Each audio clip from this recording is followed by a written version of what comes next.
तुम्हें ही समस्या, तुम्हें ही समाधान, तुम्हें प्रभु संशोधन, तुम्हें ही विकास, तुम्हें ही विनाश, तुम्हें पुणे ब्रह्म ज्ञान। जय बाबा पुण्येश्वर। जगी को जगी आहे कैलाशपति, भक्त प्रिय तुम्हें भावग्राही। तुम्हारी पादपद्म मोर भक्तिपूत प्रणाम ज्ञापन करी तुम्हारे नाम आरंभ करने को जाऊँगी आज मनोरम दिनटी। सकाल पहली किरण स्पर्श सतैत पर सरगड़ा सरकारी उच्च विद्यालय इंद्रधनुर 7टी रंगर मिलन हो सारी। विद्यालयर साजसज्जार प्रतीयमान होती सतरे रंगई जाइए जातक पति पर वार्षिक उत्सव को अपेक्षा करे रही प्रत्येक छात्र छात्री शिक्षक शिक्षयित्री तथा समस्त कार्यरत कर्मचारी मानकर मन आज विद्यालय आनंद उल्लासर वातावरण आम आनंद को पुणी द्विगुणित करिछि देवतुल्य अतिथि मानकर आगमन। तांकपरि ज्ञानी गुणी महान व्यक्तित्व पादपद्मर स्पर्श सरकारी उच्च विद्यालय आज धन्य मन करुछ। हिल मरांगुरु जाहेराय धरतीपुरी रे बंगापुरु और सरक शर्मारे देवगुंग आपे कठिन जत इना जल पीते इना लासन ही गढ़ बिहारी चाल किया। मु कान्हचरण टुडू सहकारी शिक्षक सरगड़ा उच्च विद्यालय सरगड़ा आज शुभ अवसर में सरकारी उच्च विद्यालय सरगड़ा वार्षिक उत्सव में उपस्थित आज सभाबंधक सभार सभापति आज मुख्य अतिथि मुख्य वक्ता अन्यतम सम्मानित अतिथि उपस्थित समस्त निमंत्रित अतिथि अधिकारी अधिकारिणी विद्यालय परिचालन समिति सभापति अन्य सभ्य सभ्य अभिभावक अभिभाविका विद्यालय कर्मकर्ता पुरातन छात्र छात्री शुभेच्छु तथा मोर सहकर्मी सहकर्मिणी वृंद एवं आदरर छात्र छात्री समस्त को पुणी थे सरकारी उच्च विद्यालय सरगड़ा तरफ आंतरिकतार सहित स्वागत शुभेच्छा अभिनंदन ज्ञापन करुछि। बर्तमान आज वार्षिक उत्सव विवरणी पठन करने को जाऊँगी।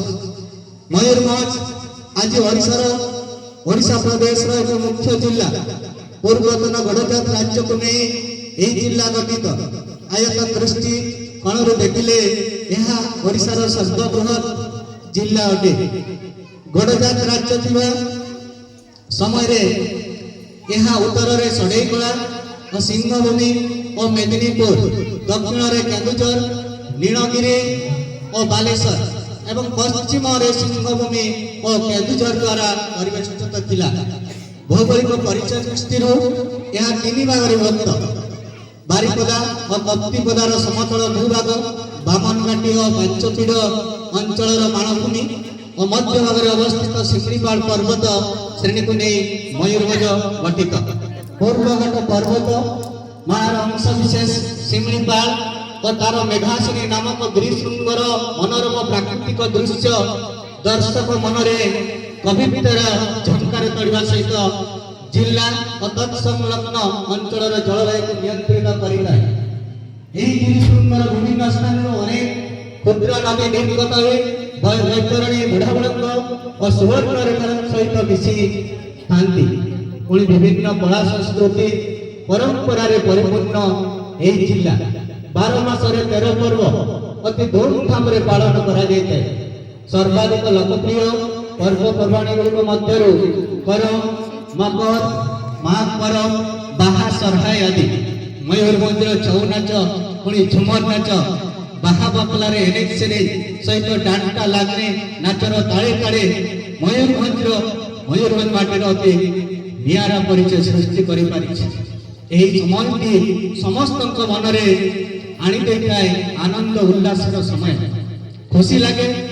सही मयूरभंज माटी रे आमे जन्म नहीं मयूरभंज संस्थान आमे समस्ते मयूरभंजिया यही मयूरभंज जिला में 26 ब्लॉक नहीं गठित 26 ब्लॉक मध्य बिजातला अन्यतम बिजातलू ब्लॉक बिजातला ब्लॉक सरगुड़ा ग्राम को प्राय 22 किलोमीटर दूरता रही बारिपदा और रायरंगपुर को संजोग करुवा मुख्य रास्ता पाटपुर पूर्व दिग उभय पार्श्व दंडयमान घंच जंगल दे प्राय 12 किलोमीटर अतिक्रम कलापर सरगुड़ा ग्रामटी मिलता है जो ग्राम स्वयं देवदेव महादेव बाबा पूर्णेश्वर विराजमान करती यही ग्राम पुनश्च आम विद्यालय पश्चिम पार्श्व अवस्थित पहाड़ उपरे माँ फूलमणि ठाकुराणी पूजा पाई यही पहाड़र पाददेश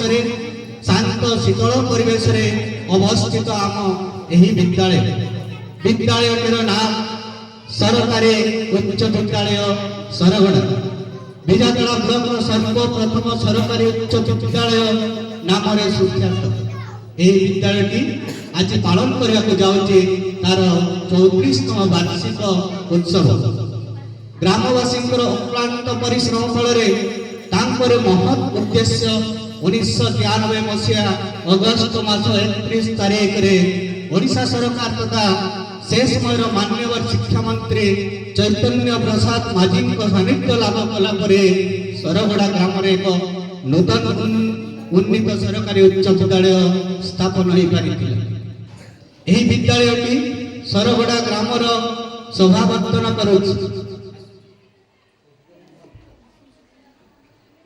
विद्यालय नवम और दशम श्रेणी छात्र छात्री माने अध्ययन करितांती चलित वर्ष नवम और दशम सर्वमोट 137 जन छात्र छात्री अध्ययनरत किंतु दुख और परिताप विषय जे बालिका मानकर छात्री निवास रहितबा बेले बालक माने एही सुविधा सुजोग वंचित हो जाउछथि सेतिपई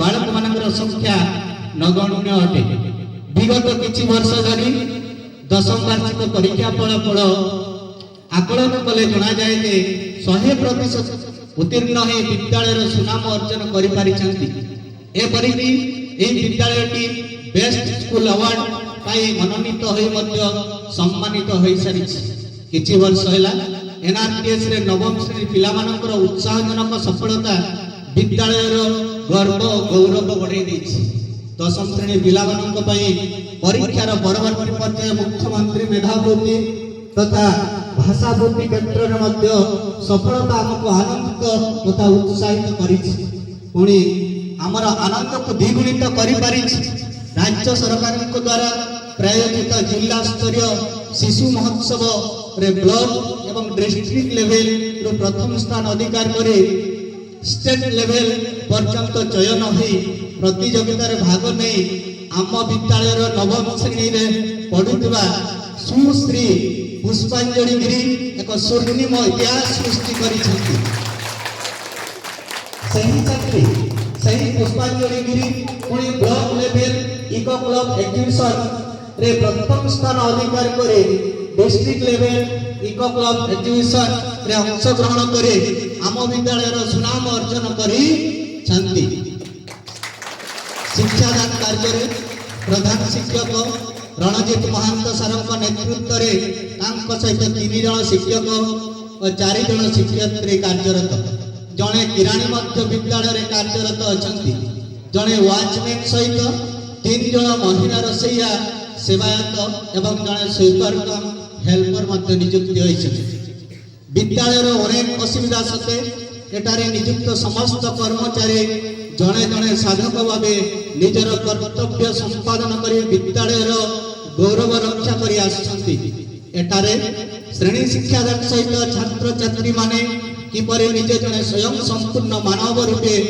परिचय दे पारिबे सही शिक्षार व्यवस्था करा जाए आसंता फेब्रुआरी मास 19 तारिख ठारू दशम श्रेणी पिलामानकर वार्षिक परीक्षा आरंभ हेब एवं 57 जन छात्र छात्री परीक्षा देवे सेतिपई विषय भित्तिक शिक्षक शिक्षयित्री माने प्रत्येक पिला प्रति विशेष ध्यान देउ विद्यालयटी 5T अधीन रे थिबारु प्रत्येक श्रेणी पई स्मार्ट क्लासरूम ई library computer class science lab पर अत्याधुनिक पाठ पढ़ार सुजोग छात्र छात्री माने पाई पारुछन।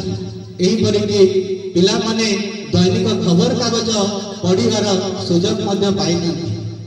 विद्यालयटी तार प्रत्येक क्षेत्र यथा शैक्षिक बौद्धिक शारीरिक आध्यात्मिक मानसिक जीवन कौशल दक्षता विकास क्षेत्र में यथेष्ट अग्रगति करे तार साधन व्यस्त। एते सुविधा सुजोग दिवा सत्वे मो विद्यालय किछि आवश्यकता संपर्क में सम्यक धारणा देवा आवश्यक मन कर। गत वर्ष ठारू आरंभ होता मुख्यमंत्री पोषण योजना तथा एमडीएम रो व्यवस्था एक स्वागत योग्य पदक्षेप। एथिरे पिला माने पुष्टिकर खाद्य खाई मध्याह्न समय भोक को मेंटाई तृप्ति लाभ करुछन्ति। किंतु परितापर विषय विद्यालय निर्दिष्ट रोषैशाला नथिबारु अनेक समय विशेषकर वर्षा समय रोषै करिवार असुविधा होछि एवं डाइनिंग रूम नथिबारु पिला माने खाइबा समय नाही नथिबा असुविधा रे सम्मुखीन होछि। तेणु सम्मानीय एबीओ सर को अनुरोध करिवे एही समस्यार समाधान निमंते विहित पदक्षेप नेले सरवड़ा उच्च विद्यालय छात्र छात्री माने एही सब असुविधा रो त्राही पाई जाନ୍ତି। पुणी बालक मानक पई छात्र निवास नथिबारु सेमानकर उपस्थान मध्य संतोषजनक होई पारु नाही। विद्यालय पढ़ुवा पिला माने साधारणतः गरीब चाषी घर अटकते सेमानक पई मध्य छात्रावासर व्यवस्था होई पारिले एही विद्यालय एक अधूरा स्वप्न पूरण होई पारंता। एति पई सम्मानीय गोष्ठी शिक्षा अधिकारी महोदय तथा आजिर एबीओ सर एवं पंचायत सरपंच महोदय समिति सभ्य महोदय तथा निमंत्रित सम्माननीय अतिथि एही अंचल समस्त बुद्धिजीवी मानक निकट में मोर एक विनम्र निवेदन करिवे जे आपण माने निश्चय समस्यार समाधान पई विचार विमर्श करे विहित पदक्षेप नेबाक उद्यम करिबा हेबे। जीवन तो एक लंबा यात्रा सबु रास्ता रे कोन फूल बिछड़ी पड़ी थाई सुख दुख आलो अंधार अमावास्या पूर्णिमा भरी जीवन सबु रात्रि जन्म रात्रि नुहे कि सबु रात्रि अंधार नुहे ताकू अपेक्षा करने पड़ो। राति निश्चय पाइब सकाळ निश्चय आसब सबु रात्रि अंधार नुहे एमिति एक भरोसा एमिति एक आशा नहीं मु कान्हचरण टोडो सहकारी शिक्षक आज वार्षिक विवरणी पठन को समाप्त करुछि। आज सभारे वार्षिक विवरणी पाठ कर सुजोग पाई निजक मु धन्य मन करुछि। एही विवरणी पठन समय अन्यतावशत किछि कहिबारे भूल हो जाइतिले आपण माने मते क्षमा करदेबे। जगतर नाथ जगन्नाथ निकट में एतिकी गुहारी आपण मानकर जीवन सदा सुखमय हे। समस्त को पुणी करे स्वागत शुभेच्छा और शुभ अभिनंदन। धन्यवाद।